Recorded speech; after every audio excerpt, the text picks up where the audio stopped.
नमस्कार दोस्तों, आज हम बात करने वाले हैं एक बहुत ही इम्पोर्टेंट और लेटेस्ट कॉन्स्टिट्यूशनल डेवलपमेंट के बारे में। Constitution 138 amendment bill 2025।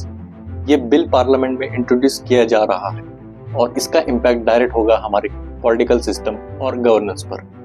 दोस्तों, इस बिल का मेन पर्पस है, अगर कोई प्राइम मिनिस्टर, चीफ मिनिस्टर या मिनिस्टर सीरियस क्रिमिनल चार्जेस में अरेस्ट होकर 30 दिन से ज्यादा जेल में रहता है तो उसे अपने पद से हटा दिया जाए। अब आप सोच रहे होंगे यूपीएससी और एमपीएससी के लिए ये टॉपिक क्यों इम्पोर्टेंट है। सिंपल है, ये कॉन्स्टिट्यूशन से रिलेटेड है, पॉलिटी से रिलेटेड है और सबसे इम्पोर्टेंट गुड गवर्नेंस और क्रिमिनलाइजेशन ऑफ पॉलिटिक्स से जुड़ा है। यूपीएससी मेंस में डायरेक्ट क्वेश्चन बन सकता है, जैसे कि discuss the significance and challenges of the constitution 138 amendment bill 2025। चलिए पहले थोड़ा बैकग्राउंड समझते हैं। कॉन्स्टिट्यूशन के अंदर अब तक क्लियर प्रोविजन नहीं था कि अगर एक मिनिस्टर सीरियस क्रिमिनल केस में अरेस्ट हो जाए तो क्या उसे तुरंत हटाना कंपलसरी है या नहीं। सिर्फ एक प्रिंसिपल था, प्रेसिडेंट या गवर्नर अपने प्लेजर पर मिनिस्टर को हटा सकते हैं। लेकिन सुप्रीम कोर्ट ने बार बार क्लैरिफाई किया है कि ये डिसीजन प्रेसिडेंट या गवर्नर अपने मन से नहीं ले सकते। ये डिसीजन लेना होता है पीएम या सीएम के एडवाइस पर। इस बात को लेकर सबसे बड़ा कंट्रोवर्सी हुआ था 2023 में, जब तमिलनाडु के मिनिस्टर वी सेंथिल बालाजी को अरेस्ट किया गया करप्शन के केस में और वो 30 दिन से ज्यादा जेल में रहे। गवर्नर ने उन्हें रिमूव कर दिया, लेकिन सीएम ने दोबारा मिनिस्टर बना दिया। सुप्रीम कोर्ट ने इस पर सीरियस क्वेश्चंस रेज किए। इसी कंट्रोवर्सी के बाद फील हुआ कि कॉन्स्टिट्यूशन में एक गैप है और एक अमेंडमेंट की जरूरत है। अब समझते हैं बिल के की प्रोविजंस।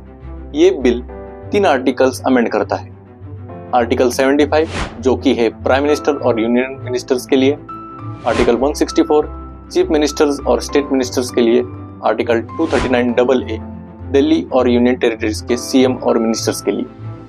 अगर कोई मिनिस्टर चाहे पीएम हो, सीएम हो या मिनिस्टर सीरियस क्रिमिनल ऑफेंस में अरेस्ट होता है जिसमें पनिशमेंट 5 साल या उससे ज्यादा हो सकती है और वो 30 कॉन्जिक्यूटिव डेज जेल में रहता है, तो प्रेसिडेंट पीएम और यूनियन मिनिस्टर्स को हटा देंगे, गवर्नर स्टेट के सीएम और स्टेट मिनिस्टर्स को हटा देंगे और एलजी यूनियन टेरिटरीज के सीएम और मिनिस्टर्स को हटा देंगे। लेकिन एक इम्पॉर्टेंट क्लॉज भी है, रीअपॉइंटमेंट। अगर वो मिनिस्टर बाद में बेल पर रिलीज हो जाता है या कोर्ट से एक्विट हो जाता है तो उसे दोबारा अपॉइंट किया जा सकता है। दोस्तों, अब सवाल आता है ये अमेंडमेंट क्यों लाया गया। पहला पॉइंट, गुड गवर्नेंस। अगर एक मिनिस्टर सीरियस क्रिमिनल चार्जेस में जेल में और फिर भी ऑफिस होल्ड कर रहा है तो पब्लिक ट्रस्ट को नुकसान होता है। दूसरा, कैरेक्टर बियॉन्ड सस्पिशन।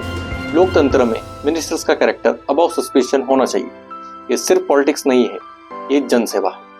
तीसरा, कॉन्स्टिट्यूशनल गैप। पहले कोई एक्सप्लिसिट प्रोविजन नहीं था।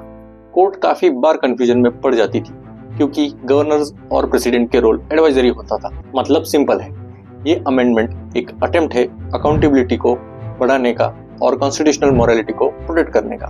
लेकिन हर अमेंडमेंट के अपने प्रोज एंड कॉन्स होते हैं। ये बिल भी कुछ चैलेंजेस के साथ आता है, जैसे कि पहला, political misuse.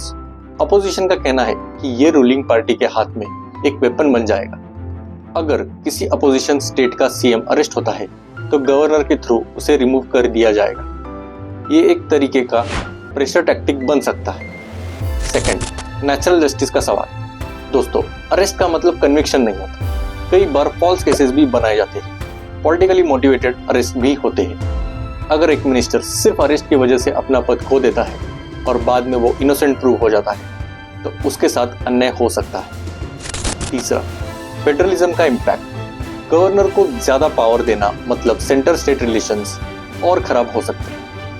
Already centre versus state काफी कंटेंशियस इशू है और ये और फ्रिक्शन क्रिएट करेगा। साथ ही गवर्नमेंट ने 2 और इम्पोर्टेंट बिल्स इंट्रोड्यूस किए हैं, union territories amendment bill 2025 Delhi और पुदुचेरी जैसे यूटीज के लिए और Jammu and Kashmir reorganisation amendment bill 2025 Jammu and Kashmir में सीएम और मिनिस्टर्स के लिए सिमिलर प्रोविजन। मतलब गवर्नमेंट चाहती है कि ये एक यूनिफॉर्म लॉ पूरे भारत में लागू हो। तो दोस्तों, अगर ये अमेंडमेंट पास हो जाता है तो इंडिया की पॉलिटिक्स में एक बड़ा शिफ्ट देखने को मिलेगा। मिनिस्टर्स के लिए हायर मॉरल स्टैंडर्ड्स अप्लाई होंगे, पब्लिक ट्रस्ट गवर्नेंस में बढ़ेगा ट्रांसपेरेंसी और अकाउंटेबिलिटी स्ट्रेंथन होगी। लेकिन सबसे बड़ा सवाल यही है, क्या इस बिल का यूज सिर्फ गवर्नेंस इंप्रूव करने के लिए होगा या फिर इसका मिसयूज होगा पॉलिटिकल वेपन की तरह। यही बैलेंस डिसाइड करेगा कि ये अमेंडमेंट भारत के डेमोक्रेसी को स्ट्रांग बनाएगा या और कॉन्फ्लिक्ट्स क्रिएट करेगा। और दोस्तों, यही है वो न्यूआंस्ड पर्सपेक्टिव जो आपको यूपीएससी एमपीएससी आंसर्स में लिखना है, balance view with pros and cons. तो दोस्तों, ये था कॉन्स्टिट्यूशन 138 अमेंडमेंट बिल 2025 का सिंपल और डिटेल एनालिसिस। अगर आपको ये समझ आ गया तो बिलीव मी, आप मेंस के एक 15 मार्कर के लिए फुल्ली रेडी हो। कीप प्रिपेयरिंग, कीप क्वेश्चनिंग और अपना बेस्ट दो। जय हिंद।